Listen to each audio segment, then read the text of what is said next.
Saúde os irmãos com a paz do Senhor Jesus. Amém. Glória a Deus. Ainda em pé, abra sua Bíblia, Jeremias capítulo 18. Os primeiros versículos somente. Quem achou Jeremias capítulo 18 diz: Eu achei. Aleluia. Eu quero ler dois textos. Vamos ler alguns primeiros versículos. Em seguida, vamos para outro texto. Amém? Diz assim o versículo 1: Palavra que veio a Jeremias da parte do Senhor, dizendo: Levanta-te e desce à casa do oleiro, e lá te farei ouvir as minhas palavras. Então eu desci à casa do oleiro, e eis que ele realizou um trabalho nas rodas, e o vaso que ele fez de barro se quebrou na mão do oleiro. Então fez dele novamente outro vaso, como pareceu bem o oleiro fazer. Então a palavra do Senhor veio a mim, dizendo: Ó casa de Israel, não posso fazer convosco como é este oleiro, diz o Senhor. Eis que como barro está na mão do oleiro, assim estáis vós na minha mão, ó casa de Israel. Agora abra no Evangelho segundo escreveu João, capítulo 7 e o seu versículo 37. Evangelho de João, capítulo 7 e o seu versículo 37. Vamos ler apenas 3 versículos e encerramos a leitura. Amém? João, capítulo 7 e o seu versículo 37. Glória a Deus. Todos encontraram?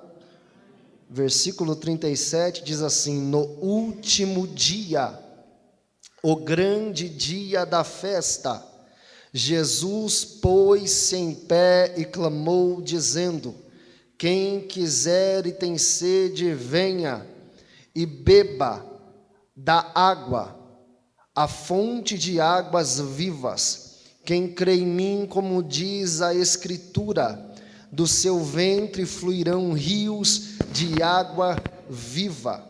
Mas isso falou do Espírito que haviam de receber os que nele crescem, porque o Espírito Santo ainda não fora dado, pois Jesus ainda não tinha sido glorificado. E você pode se assentar, dando glória a Deus, em nome de Jesus.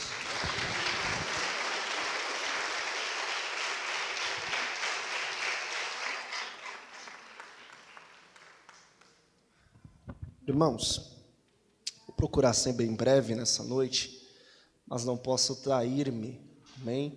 Então peço que você tenha um pouquinho de paciência com o irmão Melk nessa noite, e eu creio que aquilo que o Senhor de antemão colocou em meu coração, Deus irá colocar ao seu nessa noite. Então peço que você esqueça um pouquinho os seus problemas, as situações de lá de fora, porque todos nós temos problemas, e empreste um pouquinho o seu coração, para que eu possa pregar a você aquilo que o Senhor falar ao meu.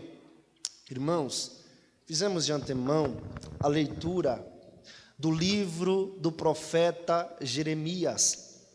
Jeremias era um profeta que profetizou no período que a Babilônia invadiu Israel. O nome Jeremias, no original Ermiahu, que significa Deus exalta, ou Deus é exaltado. Por que que Deus levantou profetas sobre a terra? Deus começou a levantar profetas quando Adão perdeu a sua intimidade no Éden, porque segundo o livro de Gênesis, a glória de Deus descia. Segundo o livro de Gênesis, Deus descia na viração do dia no Éden para falar com Adão. Quando Adão peca, ele perde essa intimidade. Quando Adão peca, ele perde essa essência. Quando Adão peca, ele perde a intimidade que Deus tinha de, na viração do dia, visitar Adão e falar com ele. Aí Deus se vê numa necessidade de levantar somente alguns escolhidos sobre a terra, para que pudessem ter o teu espírito. Deus levanta algumas classes, Deus levanta sacerdote, Deus levanta profetas, Deus levanta reis e Deus levanta levitas. E esses tinham por capacidade de ter intimidade com Deus, não de forma literal e direta, mas o Espírito Santo descia, usava aquele escolhido, ou levita, ou profeta, ou sacerdote, fazia o que deveria ser feito e subia novamente para o céu. Deus está olhando para uma geração, quem me ouve diz amém. Deus está olhando para uma geração caída, Deus está olhando para uma geração fraca, Deus está olhando para uma geração que tinha perdido seu lugar por causa do pecado de um. Aí Deus se vê na necessidade de levantar alguém para ser a sua voz, de levantar alguém para pronunciar a tua palavra, de levantar alguém para pronunciar as suas verdades. Deus vai levantar o profeta Jeremias, e quando ele levanta Jeremias no capítulo 1, o nome de Jeremias é Deus exalta, ou Deus é exaltado. No capítulo 1, como a irmã já falou aqui, no capítulo 1, Jeremias está situado na cidade de Anatote, cidade sacerdotal, aonde somente morava sacerdote, não tinha profeta naquele lugar, não tinha levita naquele lugar, não tinha irmãos naquele lugar. Era uma cidade situada da tribo de Benjamim, chamada de Anatote, que tinha como residência morar o sacerdote. Quem me ouve diz amém. Jeremias vem de uma linhagem sacerdotal. Jeremias, filho de Ilquias, descendente de Abiatar. Estavam todos olhando para Jeremias capítulo 1 e estava dizendo: Jeremias será sacerdote, Jeremias cumprirá o ministério sacerdotal. Perceba que aquilo que está ao redor de Jeremias está citando, está pregando uma situação, está dizendo: Jeremias será isso. A voz que está ao redor de Jeremias está ditando um futuro para Jeremias. A voz que está em volta de Jeremias está dizendo que Jeremias vai ser. Não é diferente nos dias atuais. Pessoas ao nosso redor estão olhando a nossa trajetória e estão, assim como foi na vida de Jeremias, estão ditando algo para a nossa vida. Pessoas da forma que foi na vida de Jeremias olham para a nossa situação atual e através da situação atual eles querem ditar o nosso futuro. Através da nossa situação atual eles querem descobrir, desvendar aquilo que vamos ser, aquilo que vamos ter e aonde vamos chegar. Existia uma comitiva de sacerdote dizendo para Jeremias: Jeremias, você será sacerdote. Por quê? Porque você está em um local sacerdotal. Por quê? Porque sua família é sacerdotal. Por quê? Porque seu pai é sacerdote. Então uma voz estava ecoando um sentido, uma voz estava ecoando um destino.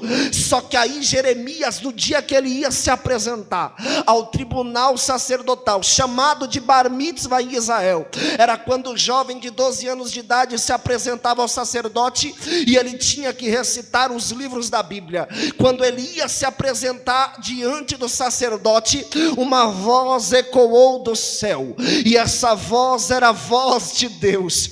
E quando a voz ecoou do céu, Jeremias, se sentindo incapaz de ser aquilo que estavam dizendo que ele seria, de ser sacerdote, Jeremias não sentia que iria ser sacerdote.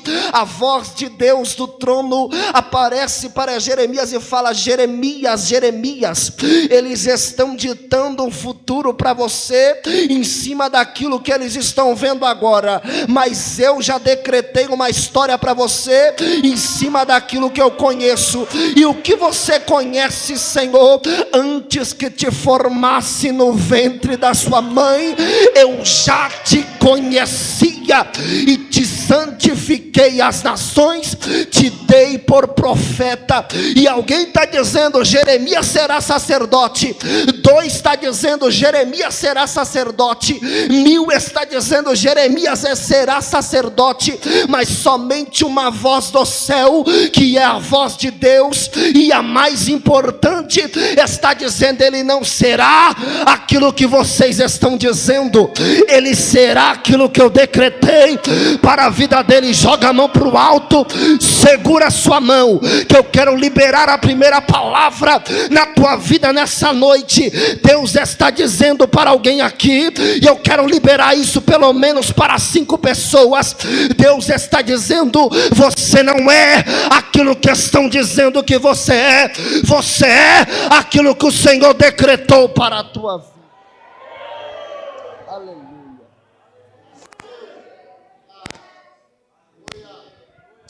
Jeremias está agora com uma responsabilidade sobre sua vida.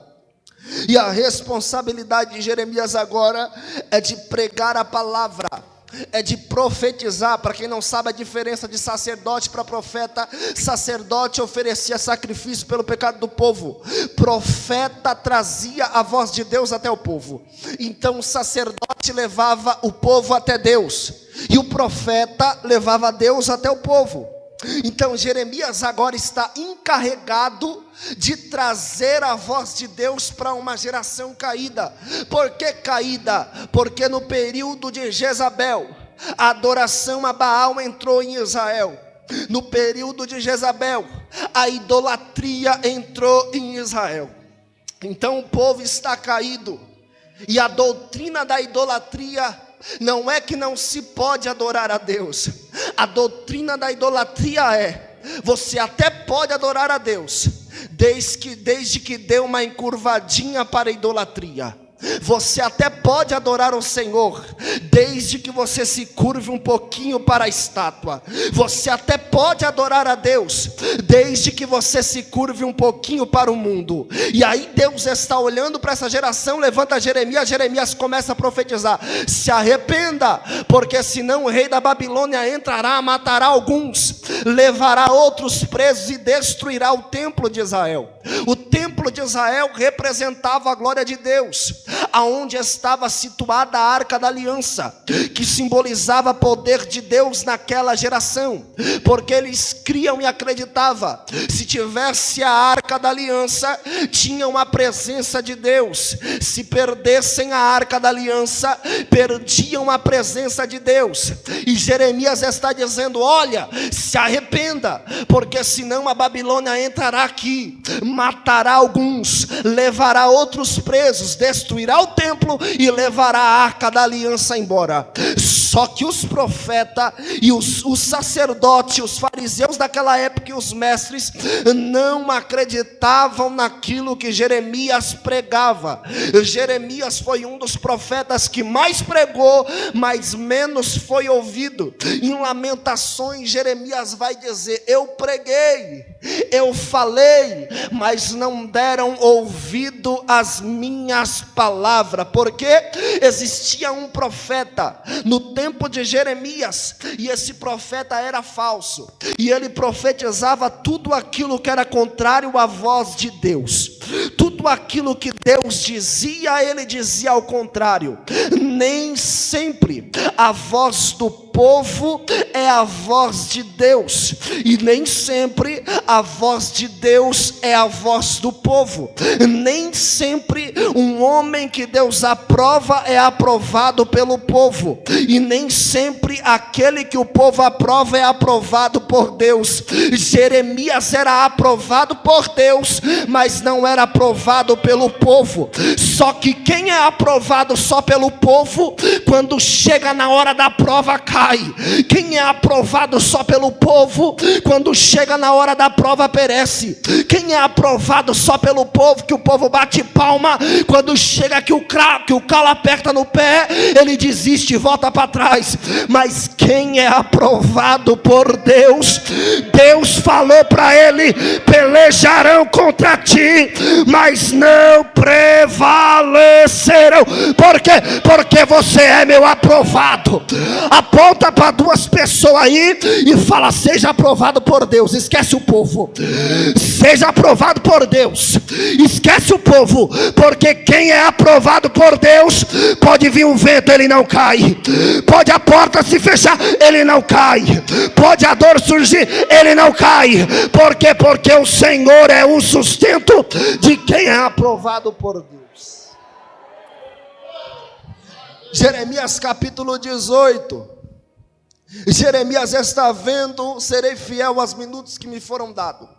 Jeremias está vendo que as palavras que ele pregava não tinham sucesso. Jeremias está vendo que aquilo que ele falava não tinha impacto. E aí Jeremias vai se queixar com o Senhor. Jeremias capítulo 17. Jeremias vai se queixar com o Senhor. Já em Jeremias capítulo 18, se passa aproximadamente 3 anos, de um capítulo para o outro.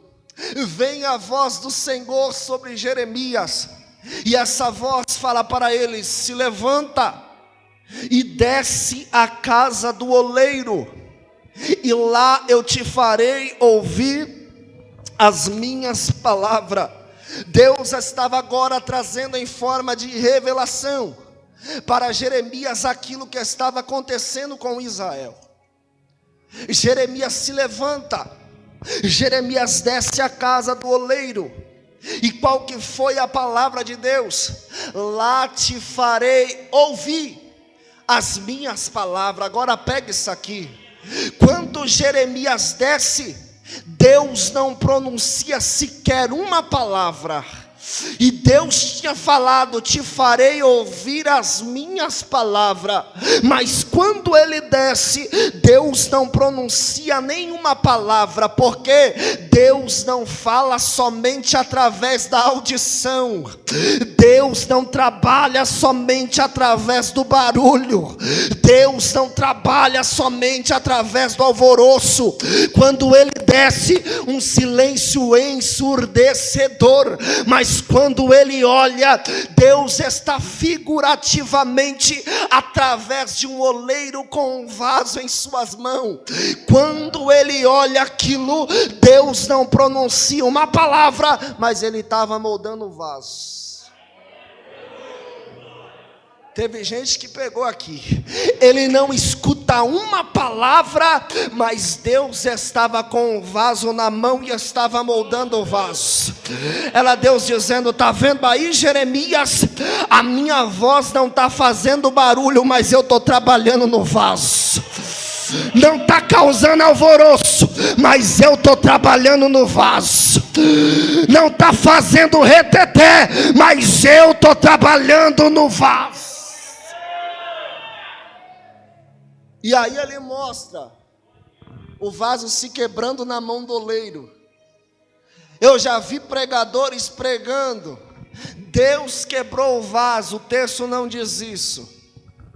O texto diz que Deus estava moldando o vaso, e o vaso se quebrou na mão do oleiro. O vaso se quebra. Jeremias agora está tentando entender por que o vaso se quebrou.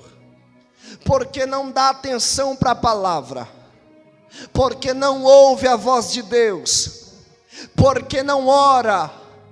Porque não tem temor a Deus. É eleito? É, mas se quebrou na mão do oleiro. Tem gente que está na mão do oleiro e está se quebrando sozinho. Não estou entendendo. Tem gente que está na igreja, a mão de Deus está sobre ele, mas já perdeu o temor faz tempo, está se quebrando sozinho. Já parou de orar faz tempo, está se quebrando sozinho. Já parou de jejuar faz tempo, está se quebrando sozinho. Já parou de ler a Bíblia faz tempo, está se quebrando sozinho. Só que quando o vaso se quebra na mão do oleiro, o oleiro não joga o vaso fora. Era Deus dizendo: se quebrou, mas ainda está na minha mão. Está quebrado, mas eu ainda estou segurando ele. Eu trouxe uma mensagem de Deus para quem me ouve nessa noite. A mensagem é: pode estar quebrado, mas continua na mão dele. Pode estar fraco, mas continua na mão dele. Pode estar sem orar, e agora o diabo vai quebrar minha casa, não. O diabo vai me ferir, não. O diabo vai derrubar minha família, não. Por quê? Porque está quebrado, mas continua na mão dele. Aleluia. Agora, por que o vaso se quebrou? A mesma visão que Deus dá para Jeremias, Deus dá para Ezequiel. O vale de ossos secos e um vaso que se quebra. Em sua literalidade, era a mesma situação. O vaso simbolizava Israel, geração eleita. Quando ele se quebra, Israel é quebrado. Em Ezequiel 37, o vale de ossos secos, os ossos sequíssimos que Ezequiel anda ao redor, era Israel.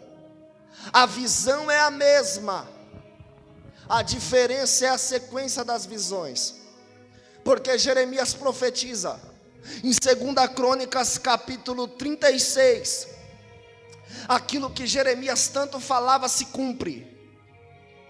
Os babilônicos entram, os babilônicos destroem um templo, os babilônicos levam alguns presos, e nessa leva foi Daniel, foi Ezequiel para a Babilônia.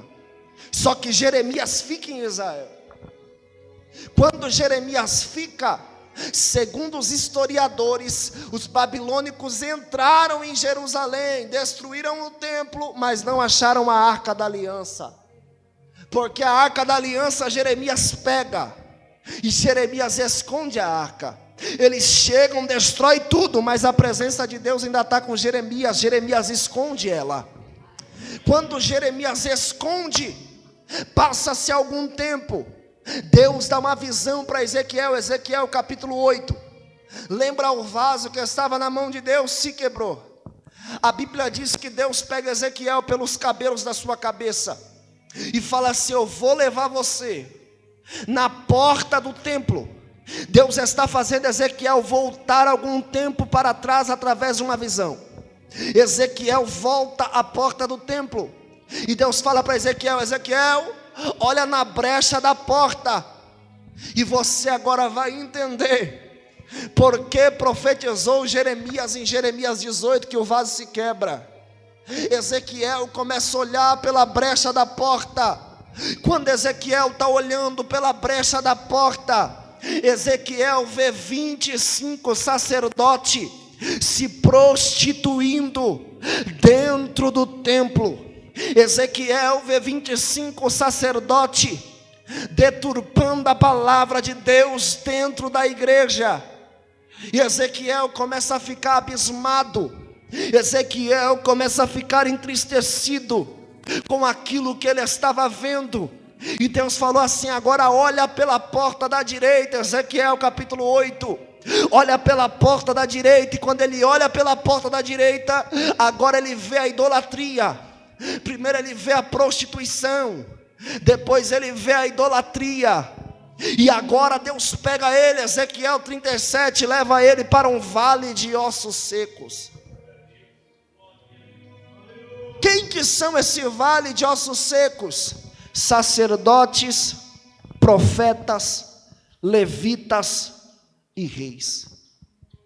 Esse vale de ossos secos era formado e representado pelos sacerdotes que deturparam a casa de Deus. Em Ezequiel capítulo 8, Lembra de Jeremias capítulo 18? Porque o vaso se quebra na mão do oleiro? Porque Israel se quebra? Por causa das deturpações que os sacerdotes estavam fazendo dentro do templo. Só que Ezequiel capítulo 37, Ezequiel começa a andar por aquele vale de ossos secos. Ezequiel começa a andar por aquele vale de ossos sequíssimos. Só que Deus dá uma ordem para Ezequiel, e essa ordem é, olha para cá, e essa ordem é: Ezequiel, anda ao redor dos ossos. Ezequiel, anda ao redor deles, não pisa em nenhum osso. Mas Senhor, já está morto, mas não pisa em cima dele. Mas Senhor, era um sacerdote que deturpou a tua palavra, mas não pisa no osso dele. Mas Senhor, era um levita que não enalteceu o teu nome, mas não pisa no osso dele. Era Deus dizendo: está vendo esses aí? Mesmo quando eles pecaram, eu não deixei de estar na vida deles. Está vendo esses aí? Quando eles pecaram, eu não ungi a cabeça errada, eu não ungi pessoa errada. Ezequiel, anda ao redor deles, porque ao momento que eu quiser, até o sacerdote que caiu, eu levanto de novo. O levita que caiu, eu levanto de novo. O rei que caiu, eu levanto de novo. Anda ao redor, porque está caído, está morto, mas ainda tem unção na cabeça. Está caído, está morto, mas ainda tem chamada. Está caído, está morto, mas ainda posso eu levantar de novo. Levantar de novo. Aleluia. Santo Deus.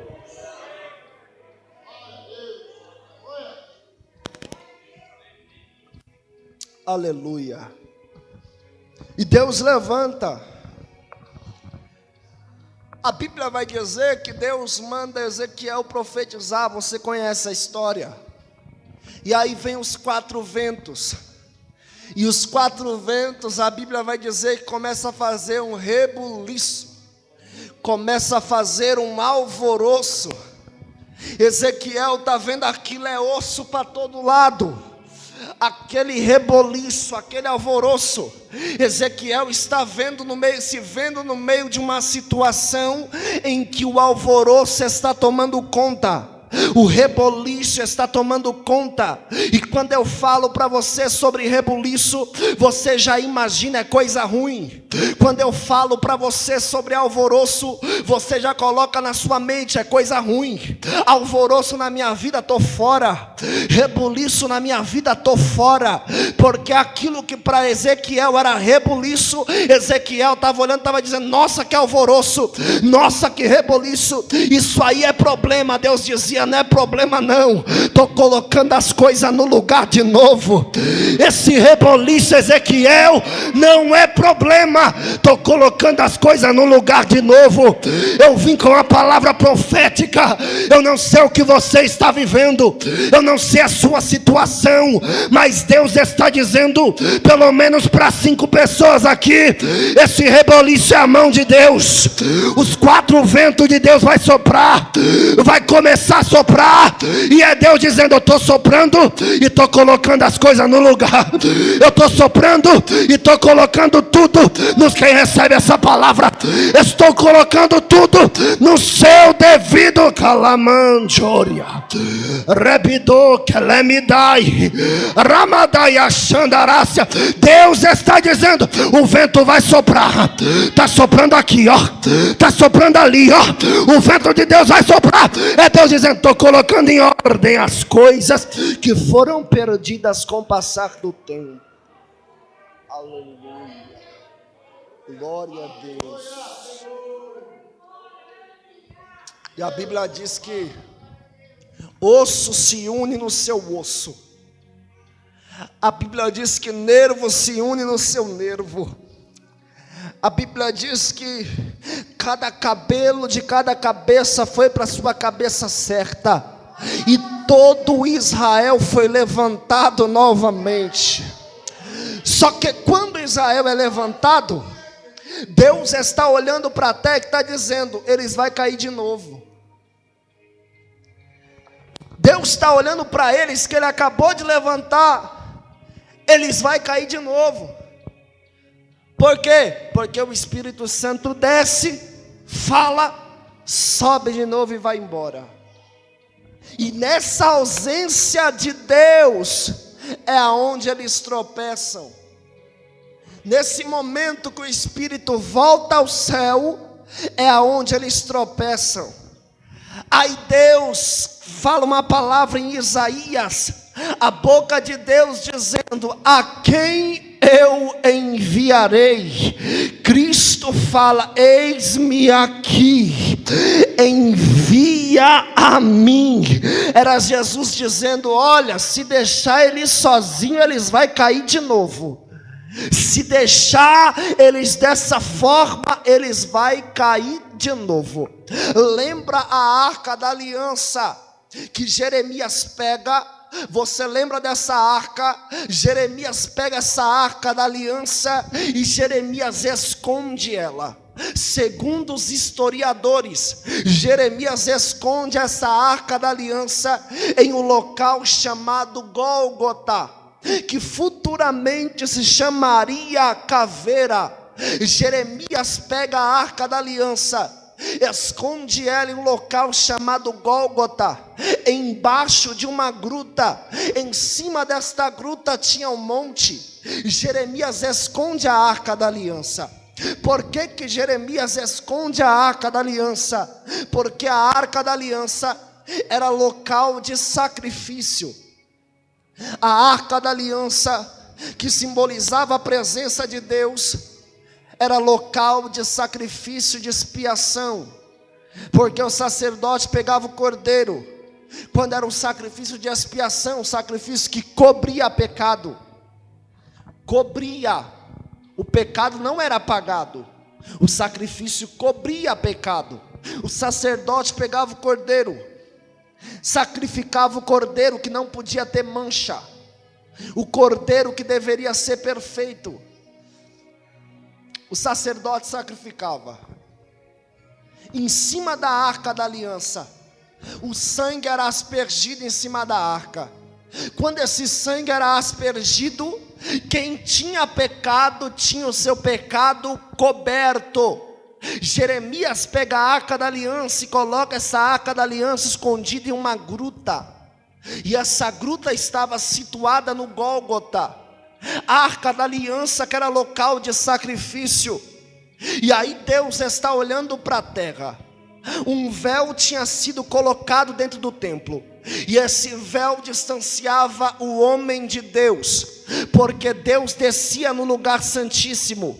O povo ficava no átrio, do santo para o lugar santo, o véu distanciava Deus do povo, porque Deus consome pecado.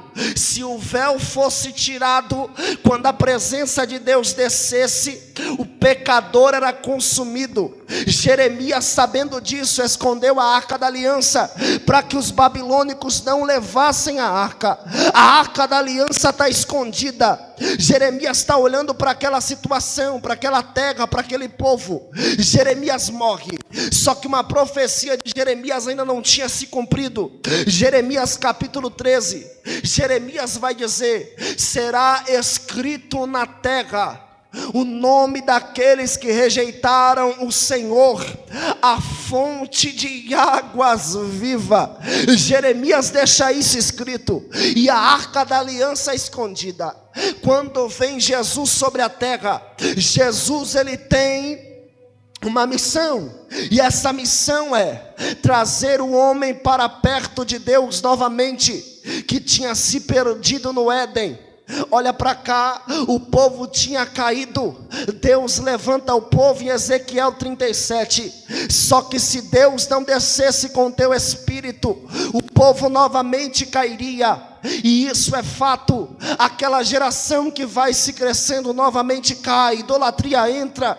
e eles estão tomados em suas vaidades novamente. Aí quando vem Ageu vai liberar uma palavra dizendo: considerai os vossos caminhos. Ageu estava dizendo: se lembra do Senhor. Se lembra de quando o Senhor te tirou do Egito. Se lembra do Senhor quando o Senhor te curou. Se lembra daquilo que o Senhor já fez para a sua vida. Ageu estava dizendo, em outras palavras: vocês precisam que Deus fique fazendo toda hora alguma coisa.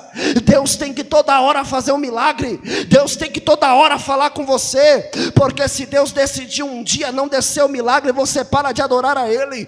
Porque se Deus decidir um dia não falar com você, você para de adorar a Ele. Deus ainda levanta Ageu e Ageu prega: considerai os vossos caminhos. Isso não adianta. Já quando Jesus vem à terra, Mateus capítulo 1, este veio para pagar o preço pelo pecado da humanidade. Era Deus preparando uma forma de trazer o homem que tinha sido perdido novamente para perto. A missão de Jesus era pagar o preço pelo meu e o seu pecado. E uma das pregações de Jesus fala: eu não vim fazer aquilo que agrada a vocês, eu vim fazer a vontade de meu Pai, para que o Filho seja glorificado na terra. Olha para mim, Jesus não veio para eu e você em primeiro local, em literalidade não. Ele veio primeiro para Israel, que era a geração eleita. Só que eles o rejeitaram. Está escrito na carta de João: ele veio para os seus, mas os seus o rejeitaram. João capítulo 7 foi o capítulo que li. Em 10 minutos eu entrego o microfone. Em João capítulo 7, você se lembra do vaso que foi quebrado? Você se lembra do vale de ossos secos que estavam mortos e Deus reviveu? A Bíblia diz que o espírito volta para o corpo, em Ezequiel 37, mas o espírito humano não é capaz de trazer o homem para perto de Deus. A nossa alma, a nossa vontade própria não é capaz de fazermos se dobrar ao Senhor. A obra de estarmos na presença de Deus, a obra de crer, a obra de aceitar a Jesus é feita pelo Espírito Santo de Deus. É o Espírito que nos impulsiona a orar. É o Espírito que nos impulsiona a ler a Bíblia. É o Espírito que nos impulsiona a ter uma vida de oração. Jesus está de pé. João capítulo 7, Jesus está de pé e estava tendo uma festa chamada de festa dos tabernáculos. Festa do quê? Tabernáculos.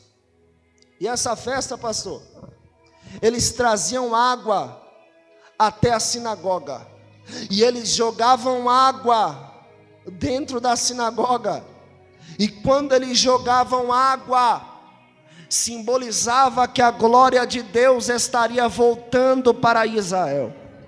Quando eles faziam esse ato, ele estava dizendo: a glória de Deus está voltando para Israel. Só que tem gente que está olhando só para a religiosidade da água. Tem gente que está olhando só para o ato. Tem gente que está pronunciando só da boca para fora, porque eles chegavam e falavam assim: olha, estou jogando água, significa que a glória de Deus está voltando. Só que a glória de Deus era Jesus, e Jesus está indo na festa do tabernáculo. E quando Jesus está dentro da festa, quem que é a glória de Deus? A glória de Deus é Jesus. Jesus está dentro da festa, mas tem gente que ainda não percebeu Jesus e está preocupado com o copo de água. Tem gente que ainda não viu a fonte e está preocupado com o copo de água, não pegou. A fonte estava do lado deles, mas eles não conseguiam ver, porque ainda estavam apegados ao copo de água na mão. A glória de Deus vai voltar. Jogava o copo de água, só que a glória de Deus já estava do lado deles e eles não conseguiam enxergar. porque estavam preocupados somente com um copo de água. Olha para cá, tem gente que não mergulha nessa graça, porque está acostumado somente com um copo de água. Tem gente que não tem a vida transformada, porque está acostumado somente com um pouquinho daquilo que Deus pode proporcionar.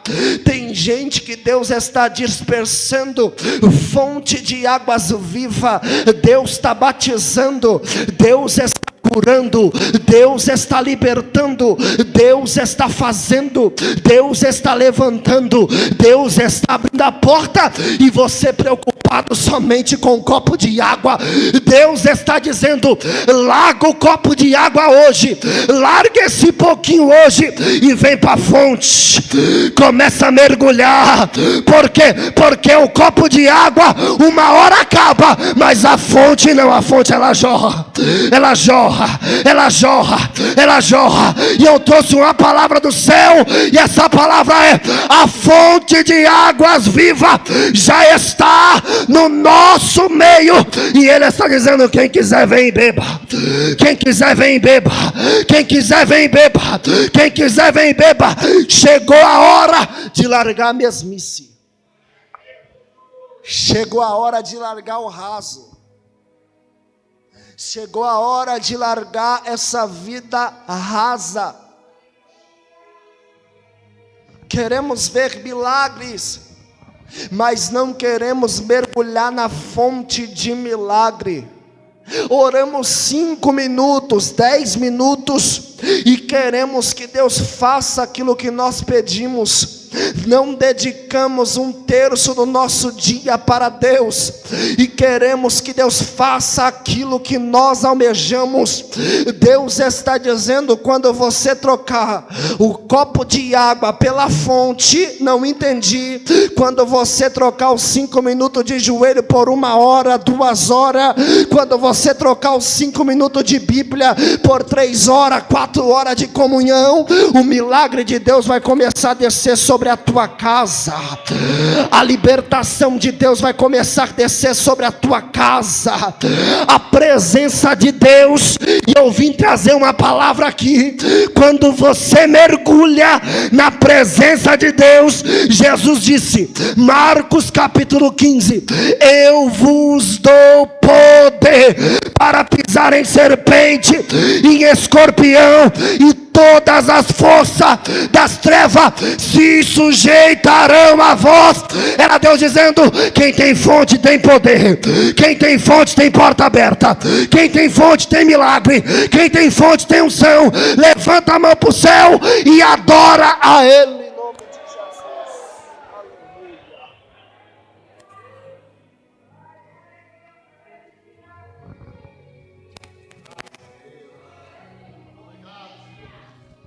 Santo Deus, Jesus está na festa dos tabernáculos. Jesus está olhando para um povo que precisa ter o Espírito Santo dentro deles. Jesus, no meio dessa festa, eles com um copo de água, dizendo que a glória de Deus voltaria. Versículo 37. Jesus pôs-se em pé. Jesus fica de pé no meio da festa. Quando Jesus fica de pé, Jesus fala: quem tem sede, venha e beba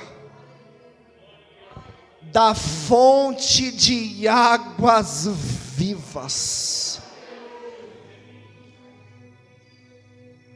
E aí ele é rejeitado. Aqueles que estão próximo dele começam a dizer: tem demônio, está impulsionado por algum espírito maligno. E aí eu ouvi muitas pessoas falarem que quando Jesus escreve o nome dos fariseus da terra, em João 8, quando Jesus escreve na terra, em João 8, Jesus estava escrevendo uma nova história para aquela mulher. Jesus estava escrevendo isso, Jesus estava escrevendo aquilo, não.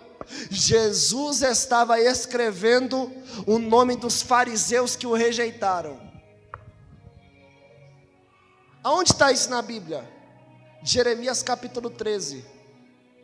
Jeremias prega e fala: e será escrito na terra o nome daqueles que o rejeitaram, a fonte de águas vivas. João capítulo 7, Jesus fala: eu sou a fonte de águas vivas. Quem quiser venha e beba. E eles o rejeitam. João capítulo 8. Jesus agora está escrevendo em terra. Quando Jesus está escrevendo em terra, olha para cá, eles trazem uma prostituta para Jesus. Quando eles trazem aquela prostituta, ele fala assim: olha, pegamos ela em ato de adultério.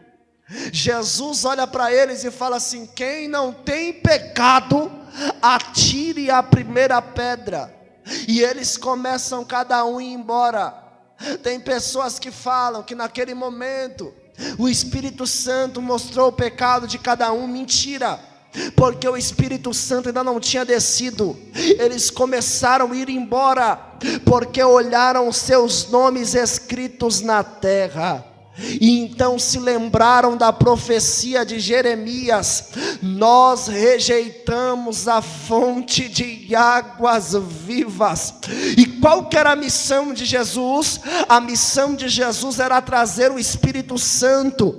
A missão de Jesus era trazer vida para uma geração. João capítulo 8, Jesus está escrevendo o nome dos fariseus na terra. Só que para os discípulos Jesus fala: não vos alegreis por causa dos milagres que eu faço, mas vos alegreis pelo vosso nome está escrito no livro da vida. Por quê? Porque quem me rejeita tem o nome escrito na terra, mas quem me aceita tem o nome escrito no livro da vida. Porque aqueles que me rejeitarem diante dos homens, eu o rejeitarei diante de meu Pai. Mas aqueles que me glorificarem diante dos homens, eu os confessarei diante de meu Pai. Ei, quem não tem vergonha do chamado, quem não tem vergonha de Jesus, já está glorificando aí. Quem não tem vergonha de Jesus, já está adorando a Ele. Ele está dizendo: por quê? Quem não crê terá o nome escrito na terra, mas quem crê está com o nome preservado, lapidado, escrito no livro do céu. Aleluia. Não se alegre por isso, se alegre pelo seu nome está escrito no livro da vida. Jesus falou isso. Quer milagre? Quero. Quer libertação? Quero. Quer cura? Quero. Mas o mais importante é que o seu nome esteja escrito no livro da vida. Aleluia.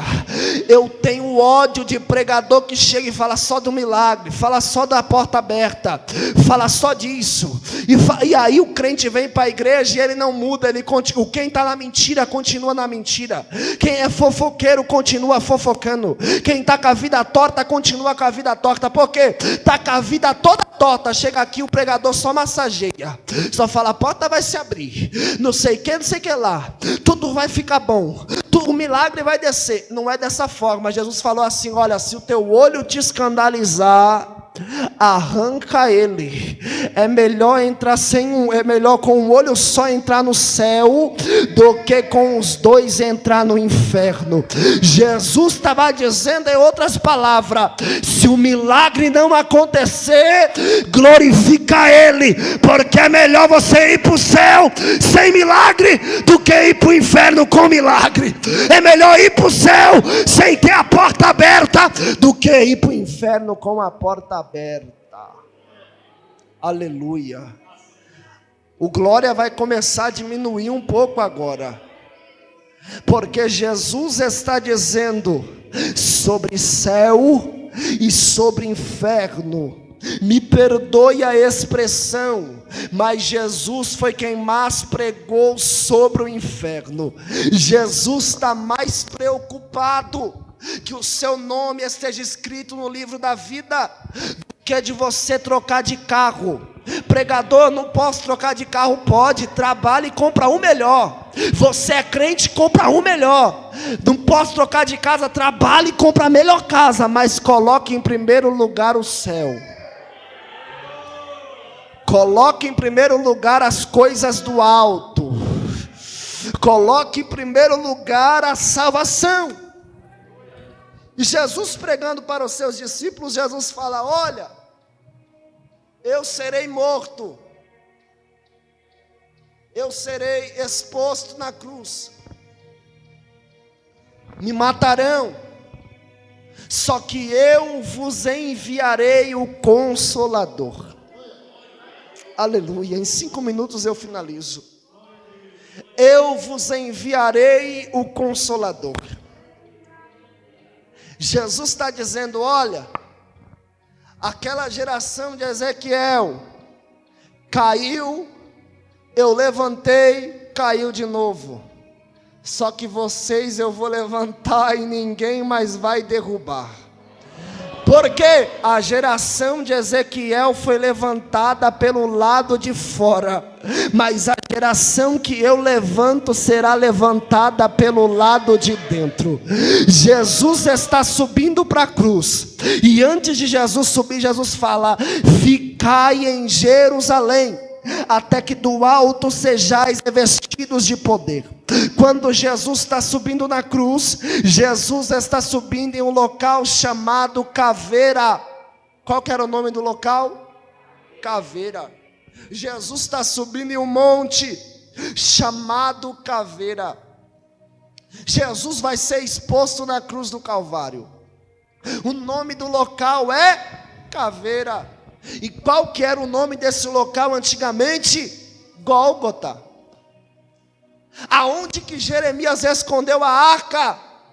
Numa gruta em Gólgota. Jeremias esconde a arca da aliança pela parte de baixo. Jesus está na cruz na parte de cima. Lembra que eu te falei que a arca da aliança era local de sacrifício? Jesus veio para cumprir a lei inteira. Jesus está sendo crucificado. Na cruz está Jesus.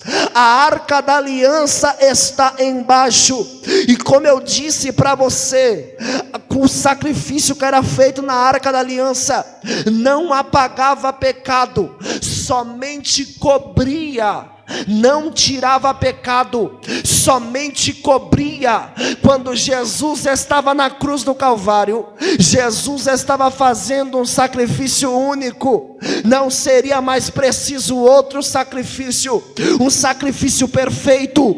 Não seria preciso outro sacrifício.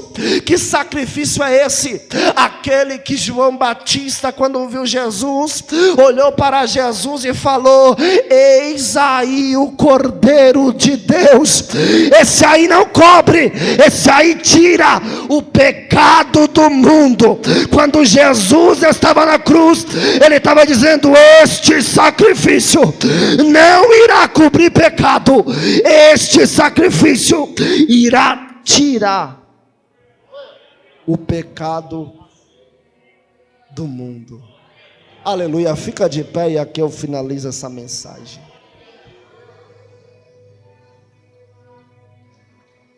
Jesus é crucificado, o véu se rasga. Jesus fala: está consumado. Dívida paga. Feche seus olhos para ouvir o final dessa mensagem em nome de Jesus. Jesus está na cruz. Jesus é morto. Libera um brado: está consumado, dívida paga. O véu do templo se rasga. E no Antigo Testamento, se Deus não se manifestasse através da arca da aliança, Deus se manifestava através da teofania, mas precisava ter 120 pessoas reunidas para Deus se manifestar. E aí agora, dívida foi paga, está consumado, o pecado foi perdoado. Mas cadê a presença de Deus? O véu foi rasgado, mas cadê a presença? Os sacerdotes se reunindo, o véu foi rasgado, a dívida foi paga, mas cadê a presença de Deus? Cadê a arca? Não tem arca. E aí um sacerdote vai dizer para o outro: tem quantos na casa? Tem 40, precisa de 120. Tem quantos na casa? Agora tem 30, precisa de 120. Tem quantos agora? Tem 45, precisa de 120. Se não tiver 120, não tem manifestação de Deus. Só que enquanto está todo mundo embaraçado, enquanto está todo mundo dizendo: Deus só vai se manifestar se tiver 120, Deus só vai falar se tiver 120, a glória de Deus só vai descer se tiver 120, um daqueles que escutou Jesus pregando chega e fala: ei, para com esse negócio. Por quê? Porque na antiga aliança precisava de 120, e agora ele disse para mim: aonde tiver 2 ou 3 reunidos em minha presença, eu estarei no meio deles. Atos capítulo 2, a glória de Deus vai começar a descer. Era Deus dizendo: não precisa de quantidade, só precisa de um povo estar me adorando. Ei, Deus está dizendo para alguém aqui: adora Ele agora. Este é o momento. Este é o momento. Calamanjoria, rebodor que lemidaia se, uribida calapra calamachandarácia. Deus vai começar a restaurar a casa agora. Deus vai começar a restaurar a família agora. Quem é batizado, seja batizado agora. O rabadá que lebidaio, o ramancho que bidoria se. Deus está passando agora, e Deus está dizendo: bebe da água, bebe da água. Precisava de 120, agora, onde tem 2 ou 3 reunidos em minha presença, eu estou no meio de vós. Porque o vaso de Jeremias se quebrou. Ezequiel 37, os ossos estavam sequíssimos, mas agora o meu espírito está sobre vós. Eu levanto vocês, e vocês não mais caíram. Recebe o poder de Deus agora.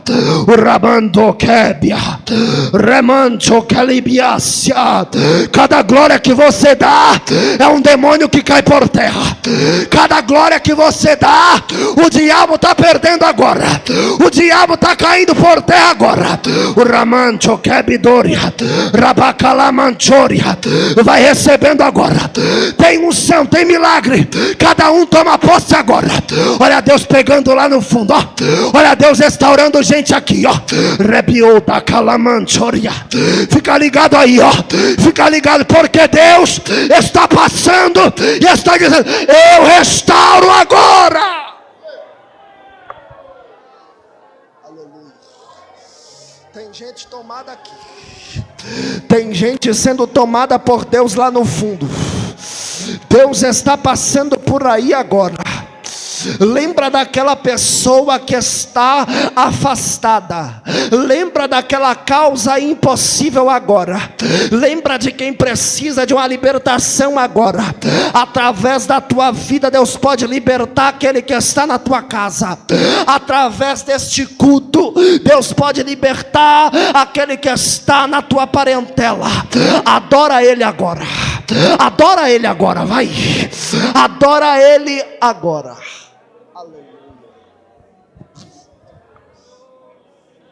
Feche seus olhos. Deus, aqui está, Senhor, o teu povo. Pai querido, guarda cada um deles, e que essa mensagem, meu Pai, seja fixada sobre o coração de cada um, e que a tua graça e a tua glória seja manifesta, que produzam os verdadeiros frutos para a glória e exaltação do teu nome.